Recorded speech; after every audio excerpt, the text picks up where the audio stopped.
Vellanad panchayat president Vellanad Sasi വീണ്ടും വിവാദങ്ങളുടെ കേന്ദ്രബിന്ദുവാവുകയാണ്.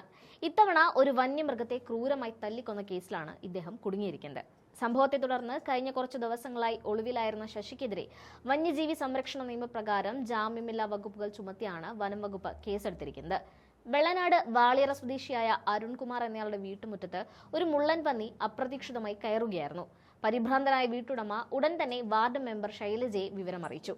ശൈലജ ഈ വിവരം പഞ്ചായത്ത് പ്രസിഡന്റ് വെള്ളനാട് ശശിയും അറിയിച്ചു. അതേസമയം തന്നെ വനം വകുപ്പ് ഉദ്യോഗസ്ഥരെയും നാട്ടുകാർ വിവരമറിയിച്ചിരുന്നു. വനം വകുപ്പ് സംഘം എത്തുന്നതിനായി നാട്ടുകാർ കാത്തിരിക്കുമ്പോഴാണ് രക്ഷകന്റെ പരിവേഷത്തിൽ വെള്ളനാട് ശശി അവിടെ എത്തുന്നത്. സ്ഥലത്തെത്തിയ ഉടൻ തന്നെ ആള് കളിക്കാനായി തന്റെ കൈവശമുണ്ടായിരുന്ന ഇരുമ്പ് പൈപ്പ് ഉപയോഗിച്ച് മുള്ളൻ പന്നിയെ അദ്ദേഹം ക്രൂരമായി തല്ലിച്ചതച്ചു.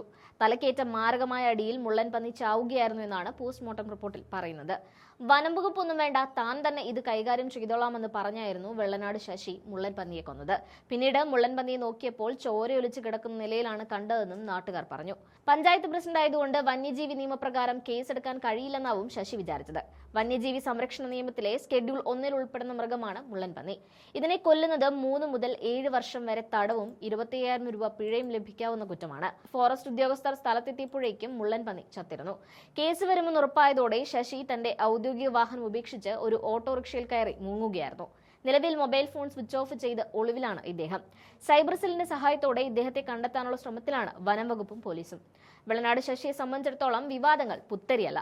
6 തവണ പഞ്ചായത്ത് പ്രസിഡന്റായ ഇദ്ദേഹം ഇതിനു മുൻപും നിരവധി തവണ ഗുണ്ടായുസത്തിന്റെ പേരിൽ വാർത്തകളിൽ ഇടം പിടിച്ചിട്ടുണ്ട്. മുൻപ് കോൺഗ്രസിലായിരുന്ന ശശി 5 തവണ കോൺഗ്രസ് പ്രതിനിധിയായാണ് പ്രസിഡന്റായത്. പിന്നീട് CPM-ലേക്ക് മാറുകയും വീണ്ടും പ്രസിഡന്റായി തിരഞ്ഞെടുക്കപ്പെടുകയും ചെയ്തു. 2021 നടന്ന ഒരു സംഭവം ഏറെ ചർച്ചയായിരുന്നു. ഒരു ആരോഗ്യ സബ് സെന്റർ ഉദ്ഘാടനത്തിന് തന്നെ ക്ഷണിച്ചില്ല എന്നാരോപിച്ച് ചുറ്റികയുമായി എത്തിയ ശശി അവിടുത്തെ ശിലാഫലകം തല്ലി തകർത്തിരുന്നു. പൊതുമുതൽ നശിപ്പിച്ചതിന് അന്ന് പോലീസ് കേസെടുത്തെങ്കിലും രാഷ്ട്രീയ സ്വാധീനം ഉപയോഗിച്ച് ഇദ്ദേഹം രക്ഷപ്പെടുകയായിരുന്നു.